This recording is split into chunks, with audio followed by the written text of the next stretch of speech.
তাহলে আমি প্রথমে জিজ্ঞেস করবো হচ্ছে কি জানো জুবাইর, তোমার স্কুলের নাম জানো কি?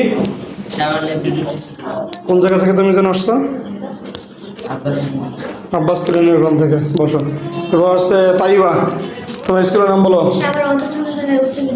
তোমার বাসা কোথায়? সিন্দুরি। এটা কোথায়? আমি তো চিনতেছি না। নরহাটির ওদিকে। ঠিক আছে, বসো। তারপর হচ্ছে সঞ্জিতা, স্কুলের নাম কি জানো? সবার হচ্ছে বালিকা বিদ্যালয়। তোমার এই বাসা কোথায় এখানে? তালবাগ। এরপর হচ্ছে স্মৃতি, আমার স্কুলের নাম সাবরমপুর সরকারি উচ্চ বিদ্যালয়, আমার বাসা তালবাগ। তালবাগ গোটা আমাদের। তারপর তুমি কোন স্কুল থেকে আসছো? বাসা কোথায় জানো এখানে তোমার? তালবাগ। তারপর পাপন সাহেব, স্কুলের নাম কি তোমার? সাবার ল্যাবরেটরি স্কুল। বাসা কোথায়? ভাগলপুর।